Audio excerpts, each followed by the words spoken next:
See, all right. So in the last class, we talked about chain of command, span of control, delayering, और अब हम आ गए advantages of short chain of command. अच्छा, एक बात आपने यहाँ याद रखनी है कि जब chain of command short होती है, तो span of control क्या होता है? Wide. Wide. Very good. Chain of command short होने से structure जो है ना वो अब tall नहीं रहता, लेकिन वो wide हो जाता है. मतलब you will get a fat structure.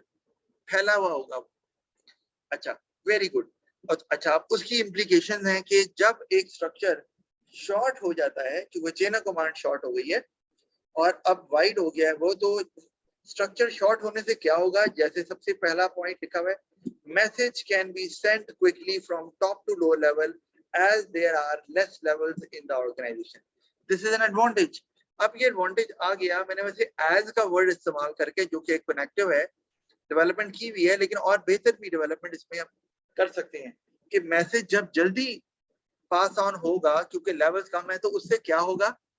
उससे ये होगा कि actions can be taken immediately, employees can be addressed before they make a mistake, that would improve the quality of the product being produced, या that will increase the quality of service being provided to the customers. तो overall आपका image जो है, reputation है, वो बहुत अच्छी build-up होना शुरू हो जाएगी. इस तरह से आप इसको develop कर सकते हैं further अगर करना चाहें. फिर आगे हमारे पास message is less likely to distort as less intermediaries are there. Yes, levels कम हो गए हैं, तो इसका मतलब है message जल्दी तो जाएगा, लेकिन एक और चीज है कि it will pass through fewer number of people. और आपको पता है कि fewer number of people से अगर पास ऑन होके गुजरेगा, पास ऑन होगा, तो उससे message won't lose its original shape, its original form, और वो more or less उसी तरह से पहुंच जाएगा, उसी एक्सप्रेशन के साथ, उसी ऑलमोस्ट वर्डिंग्स के साथ, उसी कंटेंट के साथ पहुंच जाएगा टू द इंटेंडेड पर्सन, जिससे मिसलीड होने के चांसेस या मिसगाइड नहीं होंगे एम्प्लॉइज या whoever is the intended person. तो इस तरह से इसको लिखा जा सकता है. और तीसरा आपने बता ही दिया, वाइड स्पैन ऑफ कंट्रोल होगा जब भी चेन ऑफ कमांड शॉर्ट होगा, और जब वाइड स्पैन ऑफ कंट्रोल होगा तो उससे क्या होगा? उससे होगी डेलीगेशन, क्योंकि अब एक मैनेजर के नीचे there are more number of workers. तो इसका मतलब है manager is more likely to transfer their power to subordinates, that is what we call delegation. और डेलीगेशन के जो फायदे हैं फिर आप बता सकते हैं, एम्प्लॉइज में गेट मोटिवेटेड, ठीक है ना, तो वो आप इसके बारे में बता सकते हैं. या before promoting an employee you can delegate some power to the employee to see whether employee deserves that position और नॉट, कि वो आगे अगले रैंक में प्रमोट किया जा सकता है वगैरह वगैरह. डेलीगेशन का कोई भी एक आधा फायदा आप इसके साथ कनेक्ट कर सकती है. अच्छा, इसी तरह से आगे हम चलें तो फीचर्स ऑफ हिरार्किकल या टॉलर ऑर्गेनाइजेशनल स्ट्रक्चर. पेपर में मैंने देखा है कि हिरार्किकल का वर्ड इस्तेमाल हुआ है, तो ये वर्ड ना बुक के अंदर नहीं था, मैंने यहाँ इस्तेमाल किया इंटेंशनली ताकि आपको पता हो कि इसका मतलब यही है, टॉलर ऑर्गेनाइजेशनल स्ट्रक्चर, यानी कि यहाँ पर चेन ऑफ कमांड लॉन्ग होगी. Simple is that. Whenever structure is taller, chain of command has to be long, और जब स्ट्रक्चर शॉर्टर होगा तो chain of command has to be short. अच्छा, अब इसमें पहला, more levels of management leading to distorted message and slow communication. ये एक डिसएडवांटेज है, तो मैंने फीचर लिखा है ना, मैंने यहाँ एडवांटेज नहीं लिखा, या डिसएडवांटेज का वर्ड नहीं है. Feature can be an advantage, it can be a disadvantage as well. तो ये एक्चुअली डिसएडवांटेज है कि लेवल ज्यादा होंगे तो वही मैसेज डिस्टॉर्ट होगा. डिस्टॉर्ट होने से मैसेज जो है ना वो may lose its original form, shape, वो तो एक प्रॉब्लम है ही है. और दूसरी चीज क्या होगी? Message won't reach quickly to the intended person, जिससे workers won't be able to address the problem of the customer quickly, और उससे फिर वही रेपुटेशन वगैरह. तो ये इसके अंदर मैंने अंडरलाइन जो किया, क्यों किया हुआ है, क्योंकि इसमें दो डिसएडवांटेज हमें नजर आ रहे हैं. डिस्टॉर्टेड मैसेज को आप अलग से डेवलप करेंगे जैसे बताया आपने मैंने, और स्लो कम्युनिकेशन को आप अलग से डेवलप करेंगे. डिस्टॉर्टेड मैसेज में तो मिस्टेक्स को आप लिख सकते हैं, एज पार्ट ऑफ डेवलपमेंट। और स्लो कम्युनिकेशन में कस्टमर्स की प्रॉब्लम्स को इमीडिएटली जब रिजॉल्व नहीं किया जाएगा तो उसमें फिर प्रॉब्लम रेपुटेशन की और इमेज की आ जाएंगी। इस तरह से आप इन दोनों को अलग अलग डेवलप कर सकते हैं। फिर आगे आगे जी decision making power stage at the top, so better control. ये मैंने सो लगा के हिंट दिया है डेवलपमेंट का कि अब जब ये एक बात याद रखनी, जब स्ट्रक्चर जो है वो टॉल हो गया तो अब इसका मतलब है कि power will rest at the top. अब decision will be taken by the people who are at the top. तो इसमें पावर डेलीगेट नहीं होती, नीचे के जो लोग होंगे they will be suppose to follow the orders only. तो ये एक बात। और तो उसमें एक फायदा ये हो रहा है क्योंकि whatever decision that will be taken by the people who are highly experienced and expert in decision making. तो उसमें ये भी पता होगा कि whatever workers are doing, they are doing it because the instructions were given by them, वो top से आ रही है। तो इसका मतलब है there are no chances that workers will take their own decisions and may make a mistake, या वो को ब्लंडर भी कर सकते हैं, वो पर चांस नहीं है because workers will be receiving instruction and they will be following instructions while decision will be taken by the top level management। तो इसीलिए बेटर कंट्रोल आ जाएगा, जिसमें फायदा ये होगा कि स्टैंडर्डाइजेशन हो जाएगी। मतलब क्या? मतलब ये जैसे मैं एग्जांपल देता हूँ कि गोरमे की ढेर सारी आउटलेट्स हैं और गोरमे एक बड़ी ऑर्गेनाइजेशन बन गई हुई है, स्ट्रक्चर भी टॉल हो गया उसका। तो वहां पर जो जितनी भी आउटलेट्स मौजूद हैं उसमें स्टैंडर्डाइजेशन हुई हुई है। मतलब जो ओवरऑल शॉप का स्ट्रक्चर है, जो कलर है, the goods which are available, prices जो हैं, ओवरऑल फ्लोर मैनेजमेंट, कस्टमर की ट्रैफिकिंग, जो आपके सेल्समैन हैं वो the way they deal their clients, वो सब एक जैसा नजर आएगा। The environment will exactly be the same in every gourmet outlet all over Lahore। वो इसलिए है कि डिसीजन मेकिंग ऊपर ली जा रही और वहां से कंट्रोल हो रहा है। तो कंट्रोल से यही होता है, एक तो मिस्टेक्स नहीं होती क्योंकि वर्कर्स ने तो कोई डिसीजन लेना ही नहीं है, और दूसरा सब जगह same quality, same price, same environment, same dealing. तो उससे भी फिर ओवरऑल इमेज बढ़ता है और कस्टमर कहता है कि किसी भी आउटलेट पे चले जाएं। वरना तो ये होगा कि एक आउटलेट अच्छी और एक बुरी, तो फिर वो एक मिक्स किस्म का इमेज आएगा कि यार ये क्वालिटी इनकी ओवरऑल जो है ना वो कभी अच्छी होती है कभी नहीं होती। तो that's not a good sign for a brand जो कि चाहता है कि ऊपर जाए। अच्छा, अब मैं इसमें आपको और दिखाता जाता हूँ साथ साथ कि जैसे ना ये आप एक चार्ट देख रही हो, ऑर्गेनाइजेशन चार्ट। तो इसमें बोर्ड ऑफ डायरेक्टर्स, चेयरमैन वगैरह ऊपर मैंने रखे हैं, एक ही बनाया है उसके अंदर, सीईओ ऊपर भी हो सकता है। अच्छा, अब उसमें फिर नीचे आपको एग्जीक्यूटिव डायरेक्टर नजर आ रहा है। एग्जीक्यूटिव डायरेक्टर के नीचे फिर concept development, inter regional secretariat, project management, commercialisation के बाद कॉन्फ्रेंसेस। तो ये वगैरह बहरहाल ये हमें जो नजर आ रहा है ना, ये स्ट्रक्चर चल रहा है। लेकिन आप गौर करो इसमें जो लीगल काउंसिल है और जो एडवाइजरी काउंसिल है, ठीक है। अब ये ऑब्वियसली ये that these function will be performed by someone. वो कोई लॉयर हो सकता है, कोई एडवोकेट है। तो अब होगा क्या कि आप गौर करो तो एडवाइजरी काउंसिल और लीगल काउंसिल के नीचे आपको कोई नजर आ रहा है स्ट्रक्चर, या कोई सबऑर्डिनेट्स काम करते नजर आ रहे हैं? सर आपकी स्क्रीन विजिबल नहीं है। ओके, कब से नहीं है? सर अभी थोड़ी देर पहले ऑफ हुई है। अच्छा, जस्ट ऑलराइट, मैं एक और बल्कि इससे बेहतर स्ट्रक्चर आपको दिखाता हूँ। Just a minute, I guess ये इतना बहुत अच्छा नहीं था। ये तो हम सारी बात कर चुके हैं। अब ये देखो, ये लॉन्ग चेन ऑफ कमांड, ये भी मैं आपको दिखाना चाह रहा था ताकि क्लैरिटी आ जाए। अब लॉन्ग चेन ऑफ कमांड में आप देखो, इसमें हमारे पास एक ग्रीन मैनेजर है, उसके बाद फिर पिंक मैनेजर है, ऑरेंज मैनेजर्स हैं, उसके बाद फिर आपको ये ब्लू कह लो आप या पर्पल कह लो, उसके वर्कर्स हमें नजर आ रहे हैं। तो यहाँ पर भी जो लेवल्स हमें नजर आ रहे हैं वो कितने लेवल्स हैं? क्या लग रहा है आपको, कितने लेवल यहाँ नजर आ रहे हैं? पहला लेवल जिसपे ग्रीन बंदा है, ग्रीन मैनेजर है, चेयरमैन है, उससे नीचे फिर आपके पिंक जो मैनेजर्स नजर आ रहे हैं। 2, फिर उससे नीचे 3 और उसके बाद फिर वर्कर, तो 4 हमें यहाँ पर लेवल्स ऑफ मैनेजमेंट नजर आ रहे हैं, यानी कि चेन ऑफ कमांड जो है वो 4 है यहाँ पे। अच्छा, और शॉर्ट चेन ऑफ कमांड होगी तो कुछ ऐसी है। अब आप गौर करो, दोनों में फर्क है ना, ये स्ट्रक्चर टॉल है but it is not fat, ठीक है। अब यहाँ पर स्ट्रक्चर फैट हो गया और लेकिन टॉल नहीं रहा। अब आप देखो ग्रीन मैनेजर का पहले जो स्पैन ऑफ कंट्रोल था वो क्या था, ग्रीन मैनेजर का स्पैन ऑफ कंट्रोल क्या है? 3. वो कैसे? यहाँ पर ये देखो ना, ये ग्रीन मैनेजर है तो how many people are working directly under Sorry him? sir, 2. 2, very good, 2। और जब हमने स्ट्रक्चर को शॉर्ट किया तो अब क्या हुआ, ग्रीन मैनेजर का अब स्पैन ऑफ कंट्रोल क्या है? 5. 5 हो गया। तो ये हो रहा है स्पैन ऑफ कंट्रोल बढ़ रहा है, जिससे स्ट्रक्चर फैट होता जा रहा है, फैटी स्ट्रक्चर नजर आ रहा है हमें। अच्छा, और लेकिन टॉल नहीं रहा अब, तो ये ऐसे होता है।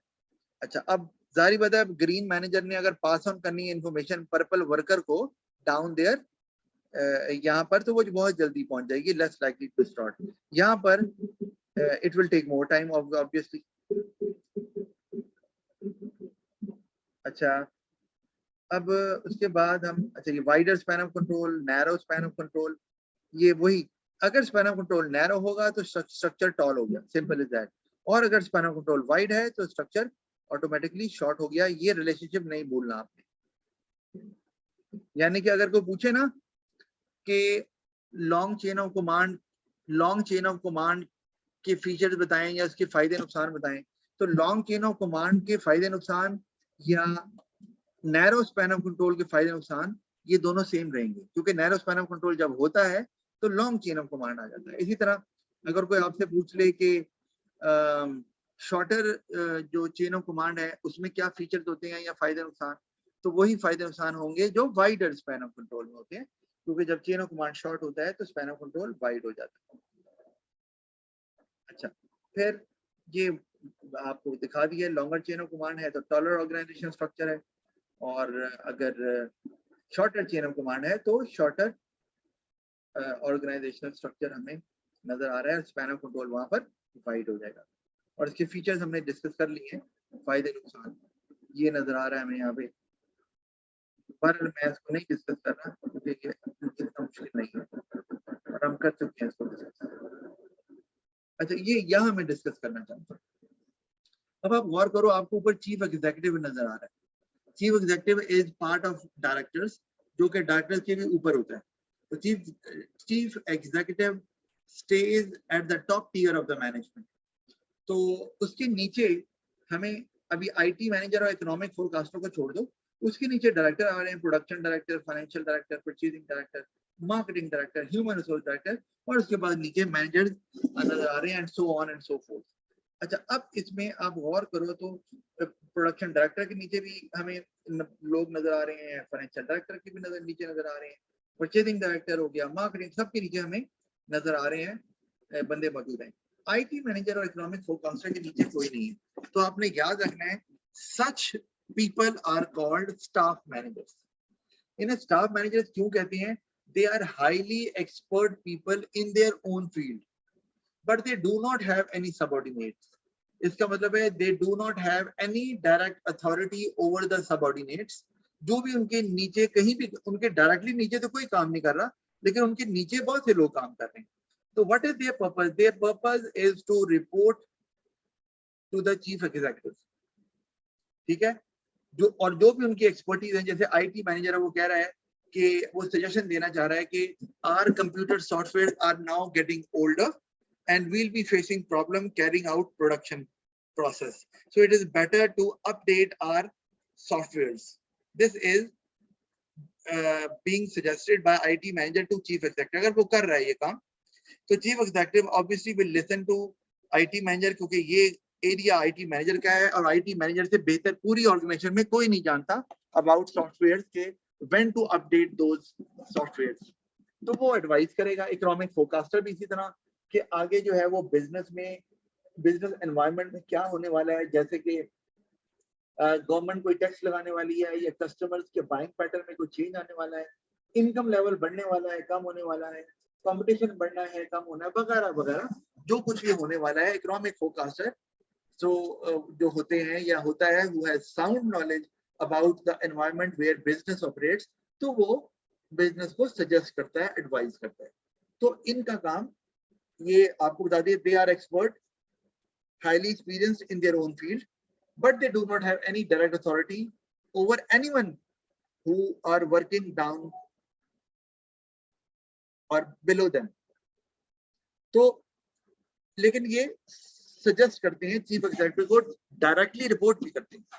तो एक माना कि इनके नीचे कोई नहीं आता और ये किसी को इंस्ट्रक्शन डायरेक्टली नहीं देते, लेकिन इनका एक इन्फ्लुएंस होता है। और इन्फ्लुएंस क्या है, जैसे कि अगर लेट्स से कि यहाँ पर एक असिस्टेंट स्टोर मैनेजर है, ठीक है, और इकोनॉमिक फोरकास्टर कुछ कह देता है असिस्टेंट स्टोर मैनेजर को। अब असिस्टेंट स्टोर मैनेजर का जो बॉस है वो तो स्टोर मैनेजर है, जो इमीडिएट बॉस है, और स्टोर मैनेजर का इमीडिएट बॉस है सेल्स मैनेजर। अच्छा, अब लेकिन असिस्टेंट स्टोर मैनेजर को एक प्रॉब्लम ये आ रहा है कि इकोनॉमिक फोरकास्टर माना कि मेरा बॉस नहीं है, लेकिन अगर मैंने इसकी ना सुनी और इसने मेरी शिकायत चीफ एग्जीक्यूटिव को कर दी है, क्योंकि इकोनॉमिक फोरकास्टर जो है वो उसका तो डायरेक्ट कांटेक्ट है चीफ एग्जीक्यूटिव के साथ, and who is the overall boss of the organisation, तो वो एक प्रॉब्लम जरूर आ सकती है। तो समटाइम्स जो एम्प्लॉइज होते हैं दे हैव अ, आप कह लें कि दे गो इनटू अ डिलेमा कि यार हम इनकी बात सुने। अच्छा, जो स्टोर मैनेजर है वो कुछ और कह रहा है, इकोनॉमिक फोरकास्टर कुछ और कह रहा है, तो अब असिस्टेंट स्टोर मैनेजर जो है ना वो एक डिलेमा में आ जाएगा कि मैं क्या करूं, फंस गया हूं मैं, इसकी नहीं सुनूंगा तो ये तो मेरा बॉस है, मुझे निकाल देगा, रिपोर्ट करेगा, जो भी है। इकोनॉमिक फोरकास्टर जो है वो मेरा बॉस नहीं है, लेकिन उसका तो जो बॉस है एट द टॉप उसके साथ डायरेक्ट कांटेक्ट है, तो ये प्रॉब्लम आ सकता है। लेकिन स्टाफ मैनेजर क्या होते हैं, मैंने एक्सप्लेन कर दिया कि staff managers specialist in their area offer advice and support किसको, टू द डायरेक्टर्स, तो report to board of directors, very qualified experts, ये हैं स्टाफ मैनेजर। लेकिन they do not have any direct authority over any of the employee working in the organization. अच्छा, दूसरे आगे हमारे पास जो लाइन मैनेजर्स की बात करते हैं, तो पहले तो फंक्शनल डिपार्टमेंट्स, आपको बताया था कि बिजनेस जो है ना चलाने के लिए there are various functions to be perform. Production है, फाइनेंशियल, परचेजिंग करनी है, मार्केटिंग करनी है, एम्प्लॉइज को हैंडल करना है, दैट इज ह्यूमन रिसोर्स, तो फंक्शन तो परफॉर्म करने होते हैं। तो उसके लिए आपको चाहिए होते हैं लाइन मैनेजर्स। और लाइन मैनेजर्स कौन होते हैं, जो कि अपने एक स्पेसिफाइड एरिया को मैनेज करते हैं और उनके नीचे जो वर्कर्स होते हैं उनको कंट्रोल भी करते हैं, कॉन्ट्रेरी टू स्टाफ मैनेजर जिनकी नीचे कोई अथॉरिटी नहीं होती। अब इसका मतलब है ये जो स्टोर मैनेजर है ये एक लाइन मैनेजर है, असिस्टेंट स्टोर मैनेजर भी आप कह सकते हैं लाइन मैनेजर है शॉप वर्कर्स के लिए। नॉर्मली हम अगर मैं एक वर्ड इस्तेमाल करूं, फ्रंट लाइन मैनेजर एक वर्ड इस्तेमाल होता है, तो फ्रंट लाइन मैनेजर वो होते हैं who have direct contact with the workers. तो वो तो फिर आपके बनेंगे, जैसे आप ले लो food and process factory managers, ये फ्रंट लाइन मैनेजर्स हैं क्योंकि इनका डायरेक्ट ताल्लुक फैक्ट्री वर्कर्स के साथ है। इसी तरह मैं कहूँ अगर असिस्टेंट स्टोर मैनेजर, ये एक फ्रंट लाइन मैनेजर है क्योंकि ये शॉप वर्कर्स के साथ इसका डायरेक्ट कॉन्टेक्ट है। अच्छा, 12 लाइन मैनेजर एडवाइस नहीं देते, line managers have a function to perform, और उसको परफॉर्म करने के लिए दे टेक डिसीजंस, और फिर इंप्लीमेंटेशन वो करवाते हैं उसकी उन लोगों से who are working under them, और those workers are directly answerable to them, यानी कि they have direct authority over the subordinates who are working under them. ये आपने बात याद रखनी है। अच्छा, ये अब मैं जरा वापस चले जाऊं क्योंकि इस पे ज्यादा सवाल नहीं आता, लेकिन आपको डिफरेंस बताना चाहिए। अब यहाँ देख लें तो लाइन मैनेजर्स, ये डेफिनेशन यहाँ लिखी हुई है, मैंने एग्जांपल भी दी हुई है, जैसे सुपरवाइजर, तो सुपरवाइजर वो होता है जो क्लोज कांटेक्ट में होता है विद द वर्कर्स, तो वो फ्रंट लाइन मैनेजर ही हो गया। और स्टाफ मैनेजर जो है वो मैंने आपको बता दिया कि वो क्या करते हैं, और आईटी एक्सपर्ट मैंने एक एग्जांपल यहाँ पर दी भी हुई है। तो we are moving forward now. आगे मैनेजिंग डायरेक्टर, ये भी एक टर्म है जो कि बुक में मौजूद नहीं है, लेकिन क्योंकि पेपर में आई हुई है तो इसलिए मैंने इसको एक्सप्लेन करना बेहतर समझा है नोट्स में। तो मैनेजिंग डायरेक्टर वो होते हैं हु हैव ओवरऑल अथॉरिटी, मैंने यहाँ लिखा हुआ एक वर्ड, आप अगर गौर करो ना तो मैंने एक वर्ड लिखा है जनरल रिस्पॉन्सिबिलिटी। अब जनरल का मतलब है कि they do not have any specified function to perform, कि जी फाइनेंस को आपने कंट्रोल करना है या आपने एम्प्लॉइज को कंट्रोल करना है या प्रोडक्शन को, नो। लेकिन उन्होंने ओवरऑल देखना है कि क्या बिजनेस सही से परफॉर्म कर पा रहा है, सारे फंक्शन सही परफॉर्म हो रहे हैं। तो उनकी शायद कोई भी किसी भी एक पर्टिकुलर बिजनेस के एरिया में साउंड नॉलेज ना हो, लेकिन उनका ओवरऑल एक्सपीरियंस होता है टू रन अ बिजनेस। तो ये वो देखते हैं और ऑब्वियसली वो सबको कंट्रोल करते हैं, लेकिन उनकी एक्सपर्टीज नहीं होती इन ए सर्टेन एरिया, प्रोडक्शन में या ह्यूमन रिसोर्स में या आईटी में या फाइनेंस में नहीं होती। लेकिन वो जनरल रिस्पॉन्सिबिलिटी यही कि वो पुश करते हैं कि भाई काम टाइम पर पूरा हो और बिजनेस सक्सेसफुली जो है वो रन किया जा सके, अपने टारगेट्स पूरे कर सके। तो ओवरऑल इंचार्ज जो है वो मैनेजिंग डायरेक्टर को ही रखा जाता है। तो एमडी अक्सर एक वर्ड है जो इस्तेमाल भी होता है ऑर्गेनाइजेशन में, क्यों एमडी साहब आए हुए हैं, वो यही होता है, MD is the boss, simple is that. अच्छा, और समटाइम्स एमडी जो है ना वो ओनर ही होता है। नॉर्मली तो बताया था ना डायरेक्टर्स नॉर्मली एम्प्लॉइज होते हैं, लेकिन managing director specially private limited company में या उससे छोटे बिजनेसेस में बात एमडी जो है वो ओनर्स खुद ही बन जाते हैं, ताकि देखें काम कैसे हो रहा है। अच्छा, आगे हम चलते हैं द रोल ऑफ मैनेजमेंट में। और ये इंपॉर्टेंट है कि मैनेजमेंट, अगर आप as a manager, what functions to be performed, जो कि हर मैनेजर को परफॉर्म करने होती हैं, चाहे वो फाइनेंस मैनेजर है, चाहे वो एचआर मैनेजर है, चाहे वो प्रोडक्शन मैनेजर है, मार्केटिंग मैनेजर है, व्हाटएवर, वो ये फंक्शन परफॉर्म करेगा ही। और उसमें सबसे पहला फंक्शन हमें नजर आ रहा है प्लानिंग का। प्लानिंग आपको याद है, जब हम कहते हैं यार एक प्लान करते हैं, तो planning is about what? Planning हमेशा होती है फ्यूचर की, याद रखना। जब आप कहते हैं मेरे पास एक प्लान है, let's chalk out a plan, ऐसे भी बोले, तो इसका मतलब है आप फ्यूचर की प्लानिंग। तो प्लानिंग में आपने whatever you are going to do, or sorry, whatever you are going to achieve, आप you set it as a target। और टारगेट सेट होता है, जैसे हमने पिछले चैप्टर्स में भी पढ़ा है, तो तब ही all activities are in line with that target, ताकि सारी एक्टिविटीज फोकस्ड हो, एम्प्लॉइज जो है ना वो क्रिस्टल क्लियर हो, what functions to perform, what job to be done, वगैरह वगैरह। तो प्लानिंग में गोल सेटिंग होती है, ऑब्जेक्टिव सेट किए जाते हैं, और ऑफ कोर्स बिजनेस के रिसोर्सेज को, कैपेबिलिटी को, एबिलिटी को देखते हुए ऑब्जेक्टिव्स को सेट किया जाता है, ताकि वो रियलिस्टिक रहे। और फिर उसके बाद फिर हम फर्दर क्या काम करते हैं? ऑर्गेनाइजिंग। अब ऑर्गेनाइजिंग में क्या होता है कि आप रिसोर्सेज को ऑर्गेनाइज करते हैं, मतलब कौन सा रिसोर्स किस पर्पस के लिए इस्तेमाल होगा, यू डिसाइड दैट। प्लान कर दिया ना, ऑब्जेक्टिव आ गया, अब आपको रिसोर्सेज इस्तेमाल करने हैं for the activity, for the production. तो अब आप उसमें यहाँ पर डिसाइड करते हैं कि रिसोर्सेज को कहाँ कहाँ इस्तेमाल करना है। जैसे मैं एग्जांपल देता हूँ कि मुझे स्कूल वाले कहते हैं सर आपने बिजनेस पढ़ानी है या आपने इकोनॉमिक्स पढ़ानी है, तो वो मुझे सब्जेक्ट दे रहे हैं, सर आपने ये वाली क्लास ओ लेवल की पढ़ानी है, या ए लेवल की ये वाली क्लास पढ़ानी है, या A1 पढ़ानी है, या A2 पढ़ानी है, O3 पढ़ानी है, तो they will decide. As an employee I am not going to decide ना। तो ये क्या हो रहा है? ऑर्गेनाइजेशन। सर आपने O3 लेनी है, हमने रिजल्ट प्रोड्यूस करना है, तो आप रिजल्ट देते हैं, तो आप O3 क्लास ले लें, दिस इज ऑर्गेनाइजेशन। तो बताया जा रहा है। अच्छा, और वो प्लानिंग से ही निकला, क्योंकि प्लानिंग में कहा कि स्कूल जो अच्छे रिजल्ट प्रोड्यूस करता है उसके पास ज्यादा एडमिशन आ जाते हैं, तो हमें रिजल्ट बेहतर करना है, ये टारगेट रखा। और उसके लिए फिर आपने उसी हिसाब से आपने ऑर्गेनाइजेशन कर ली कि कौन सा रिसोर्स कहाँ इस्तेमाल होगा। ऑफ कोर्स रिसोर्सेज को ऑर्गेनाइज करते हुए, यानी कि एलोकेट करते हुए, कि when you are going to put a resource to some use, तो आप उस रिसोर्स की एबिलिटी को पहले देखते हैं कि क्या है, उसके बाद आप एक टास्क असाइन करते हैं जो कि वो रिसोर्स उस टास्क को परफॉर्म करने में इस्तेमाल होगा। अच्छा, तो वो यहाँ पर हो गया हमारे पास। फिर उसके बाद हमारे पास आ गया कोऑर्डिनेटिंग। कोऑर्डिनेटिंग क्या है कि जैसे मैंने यहाँ लिखा भी है, bringing people together in the organisation. ये दिस इज वेरी इंपॉर्टेंट। क्यों? क्योंकि जब लोग काम कर रहे हैं तो आपको पता है कि one person alone cannot run the business successfully. It is a team effort. तो वो बहुत इंपॉर्टेंट है। टीम एफर्ट के लिए all must feel that they are part of the same team and they are working for a common cause or common goal.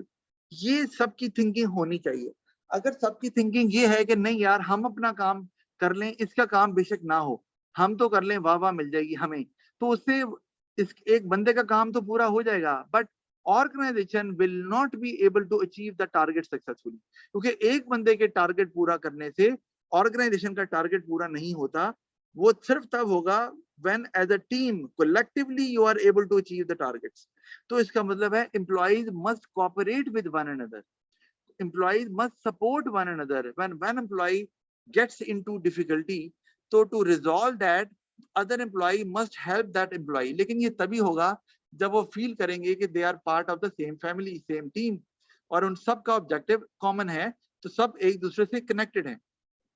तो फिर वो individual performance की तरफ फोकस नहीं करेंगे खाली, बल्कि वो टीम की परफॉर्मेंस को इंप्रूव करने की कोशिश करेंगे। तो that is why coordination is very important. Otherwise अगर दो एम्प्लॉइज 6-6 महीने आपस में मिलते ही नहीं है, उन्हें पता ही नहीं है, नाम भी नहीं आता, तो अगर once one employee has a problem और आपको काम करना पड़ गया दूसरे एम्प्लॉय की जगह पर, तो आप तो काम नहीं कर पाओगे ना, आप उसके साथ आपका कोई खास कोई रिलेशनशिप बिल्डअप हुआ है, प्रोफेशनल भी नहीं है हुआ हुआ रिलेशनशिप बिल्डअप, तो फिर वो माल फंक्शन करेगा। एज अ टीम आप ग्रो नहीं कर सकते और बिजनेस को न्यू हाइट्स पे नहीं लेके जा सकते, तो in the end business would be unsuccessful. तो इसीलिए ये बहुत जरूरी है, making all employees feel that they are part of a family, ताकि इंडिविजुअल एफर्ट के साथ साथ कोलेक्टिव एफर्ट भी जो है वो टारगेट को अचीव करने में यूज की जा सके। फिर कमांडिंग आ गया। अब कमांडिंग पुराने जमाने में होता था, कमांडिंग का मतलब कि टू गिव ऑर्डर्स, तो अब ऐसे नहीं है। कमांडिंग का मतलब है ऑर्डर तो आता है, लेकिन उसमें to help out employees, to give instruction, to assist them. जब भी एम्प्लॉय को कोई प्रॉब्लम आ रही है तो एम्प्लॉय को उसको रिजॉल्व करना आना चाहिए। सॉरी, एम्प्लॉय को उस प्रॉब्लम को रिजॉल्व करने के लिए शायद ऑर्गेनाइजेशन की जरूरत पड़े, मैनेजर्स की जरूरत पड़े, तो रादर देन दैट के मैनेजर उनको स्कोल्ड करना शुरू कर दें कि जी आपकी ड्यूटी है, मेरा काम नहीं है, it's none of my business, again this is wrong ना। तो उसमें ये है कि आपको वर्कर को असिस्ट करना है whenever they have a problem, तो वो बहुत जरूरी है, ना कि सिर्फ ऑर्डर दें। यानी कि ऑर्डर देने के बाद you need to see whether workers are facing some difficulty, if they are facing it, so manager must approach them and help them out getting rid of that problem, ताकि business जो overall performance है employee की वो dip ना करे। और वो जरूरी क्यों है, क्योंकि जाहिर बात है, आपको अभी बताया कि एक एम्प्लॉय की परफॉर्मेंस से बिजनेस की परफॉर्मेंस पे भी इम्पैक्ट आ जाएगा। इसी तरह फिर हमारे पास आखिर में आ गया कंट्रोलिंग। और फाइनली आपने क्या करना है कि whatever target you actually set in planning phase right there, यहाँ पे आपने ऑब्जेक्टिव सेट किया था ना, अब आपने चेक करना है the performance of the business against that objective, and that is the last function of management। आपने देखना है कि क्या बिजनेस परफॉर्मेंस अच्छी रही कैसे पता चलेगा, वो तभी पता चलेगा ना when you measure the performance against the set objectives, कि जी हमारा प्रॉफिट 2 सालों बाद इतना होना चाहिए था, या मार्केट शेयर 6 महीने बाद इतना होना चाहिए था, या हमारी रेपुटेशन जो है ना इतनी बिल्डअप हो जानी चाहिए थी, वगैरह वगैरह। तो वो अगर नहीं होती आपके टारगेट से, इसका मतलब है कि business was not able to perform up to the expectation. और अगर वो टारगेट अचीव कर लिया है वो लेवल, तो इसका मतलब है कि यू वर सक्सेसफुल और आप नए ऑब्जेक्टिव को प्लान कर सकते हैं कि ये सेट करना है ऑब्जेक्टिव। और अगर वो ऑब्जेक्टिव अचीव नहीं हुआ, तो इसका मतलब है you need to reset the objective, you need to find out the flaw कि वो ऑब्जेक्टिव अचीव क्यों नहीं हुआ, what was the problem there, employees का मसला था या ऑर्गेनाइजेशन की मैनेजमेंट ठीक नहीं थी, व्हाटएवर इज द इशू, वो आपको फिर प्रॉब्लम को रिजॉल्व करना है, और ताकि फिर आप दोबारा से ऑब्जेक्टिव को सेट करके दोबारा एफर्ट शुरू करें उसको अचीव करने के लिए। अगर तो अचीव हो गया है तो फिर तो you will go for another objective, क्योंकि ऑब्जेक्टिव तो चेंज होते रहते हैं, आपको पता है। पहले आपने सर्वाइवल का ऑब्जेक्टिव रखा, वो प्रॉफिट में चेंज हो गया, फिर ग्रोथ की तरफ चला गया, वगैरह वगैरह, वो हमने पढ़ा हुआ है कि चेंज हो जाते हैं। अच्छा जी, any question up till now? No, sir. All right, so now we'll move on to styles of leadership, लेकिन इसके लिए अगली क्लास में हम इसको कवर करते हैं। आई मीन कि आप जो है